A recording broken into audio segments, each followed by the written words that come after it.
Ну, скажу без ложной скромности, что эта болезнь вообще в сути, вот сама в целом, эта болезнь стала, ну что ли, рубежным моментом моей жизни, это без преувеличения, потому как с моими хроническими заболеваниями, в принципе, я уже мог бы и умереть, это без преувеличения вот так ходу.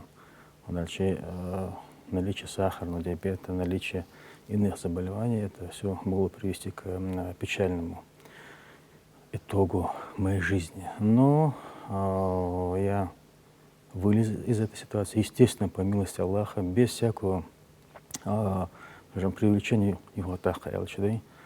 Я, когда заразился этой болезнью, не ожидал, что я мог вообще, что такое со мной может произойти.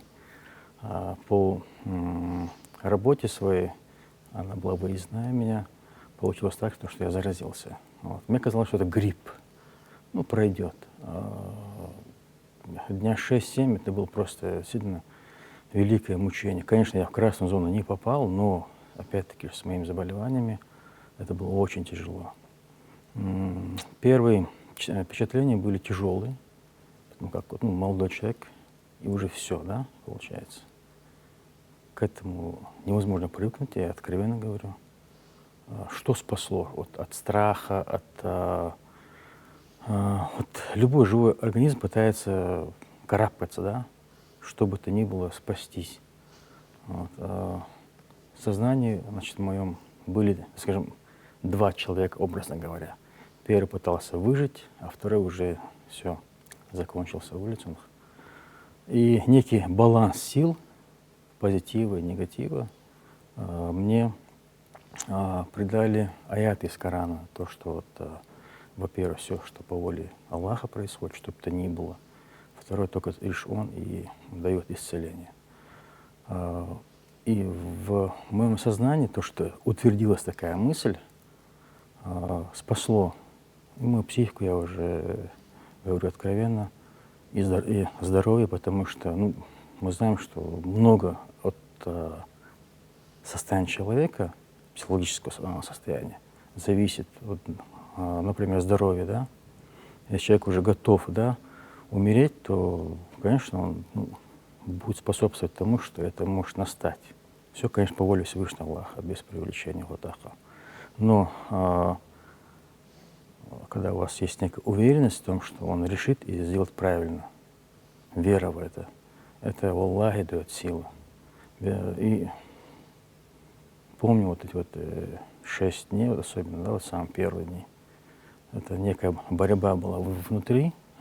С одной стороны, жить хочется, с другой стороны, уже готов, да, опять-таки же, мне кажется, чем больше незавершенного дела в жизни, тем сильнее хочется жить, мне так кажется. Но слава Аллаху, все это прошло благополучно, как мне кажется, потому что Всевышний дал шанс, а это второй шанс, без всякого преувеличения его атахабаса. Потому что намного достойные люди из этой жизни уходили по причине коронавирусной инфекции. Пусть Аллах их примет в раю и одарит самым наилучшим вознаграждением. Я лежал в 3-й больнице, это по старым промыслам. Скажу определенно, что врачи, которые меня окружали, они реально заботой окружили меня.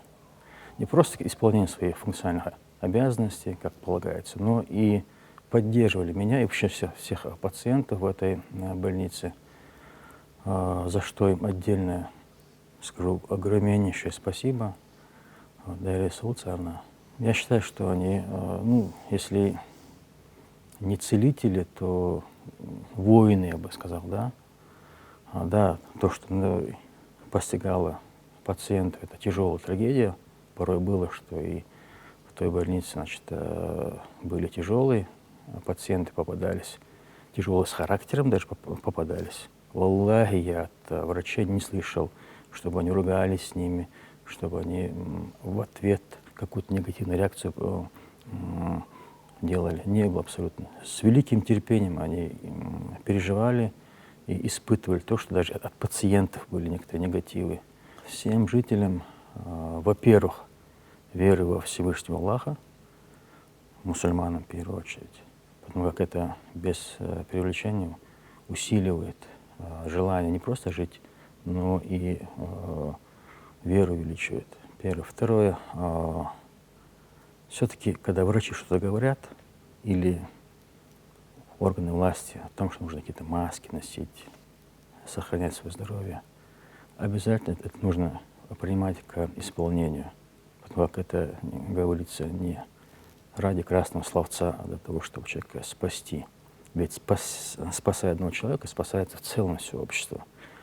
И в отношении с коронавирусом нужно иметь не просто дюжее, скажем, не дюжее терпение, но и сознание должно быть нацелено на то, что вот я хочу выжить, я должен делать какие-то причины. А итог всех событий у Всевышнего Аллаха.